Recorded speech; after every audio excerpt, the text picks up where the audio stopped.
क्यों? आपने मुझे इतना दिया जो जन्म देने वाले माता पिता ने भी शायद नहीं दिया हमारे लिए।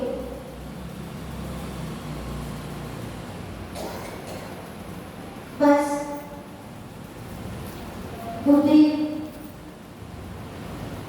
जीवन जी रहे हैं और अधूरा है।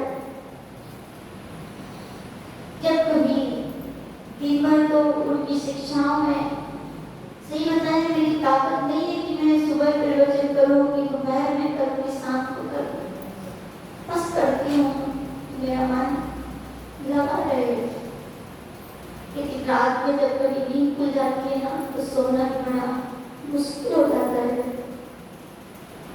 बहुत दिया है हमारे गुरुदेव आपने, लेकिन हम आपके लिए कुछ नहीं कर पाए। कुछ गुरुदेव की पता नहीं एक बात याद आती है और मेरा तो स्वभाव रहा छोटे होने के कारण, अबोध होने के कारण मुझे उनकी शिक्षा में बैठ करके बहुत कुछ सीखने समझने का अवसर मिला, लेकिन अपनी बुद्धि ना होने के कारण मैं नहीं समझ पाई।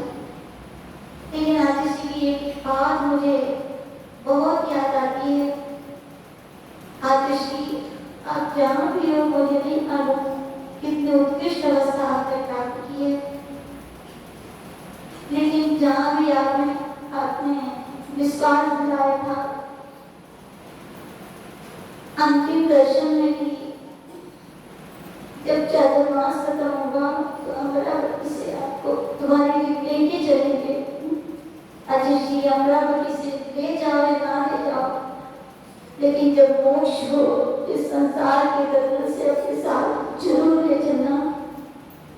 आपके चरणों में सिद्ध शुद्ध आचार्य भक्ति सहित आपके उपकारों को सदैव स्वीकार करते हुए यही भावना वाक्यों के गुरुदेव, भावों में आप मुझे मिले, लेकिन इस तरह छोड़ करके हमें कभी मत जाए।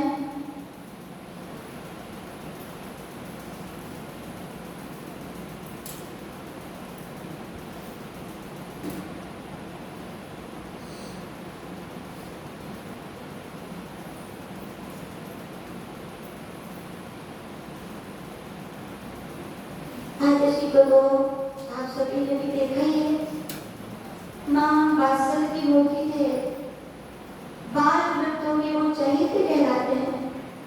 जैसे वे बहुत विद्वान शिष्य के लिए प्रेम देते थे, वैसे हमारे सब में यदि कोई कम भी अध्ययनशील हो तो उनके लिए कोई वास्तव में अध्ययन नहीं आता था। जैसे वे प्रभावना करने वाले युवा साधुओं के लिए प्रोत्साहन देते थे, तो उससे ज्यादा तो हमारी वृद्ध माता जी लोगों के लिए अपार वात्सल्य हो देते थे।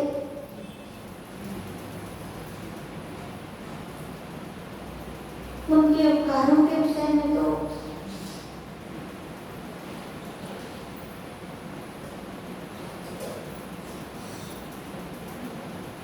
सचमुच बहुत भाग्यशाली है जिनके गुरु पूर्णिमा के दिन जो शिष्य अपने गुरु के चरणों में बैठे हैं।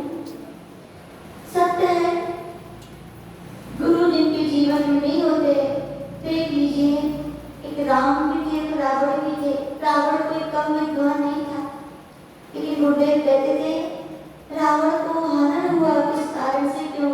राम के तो गुरु वशिष्ठ थे, लेकिन रावण का कोई गुरु नहीं था।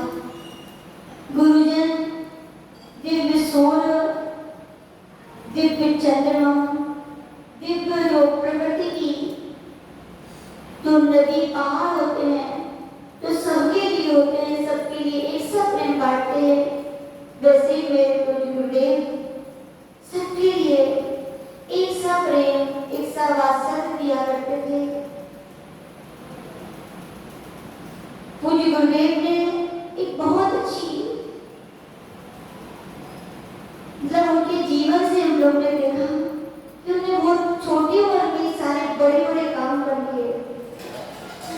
16 वर्ष की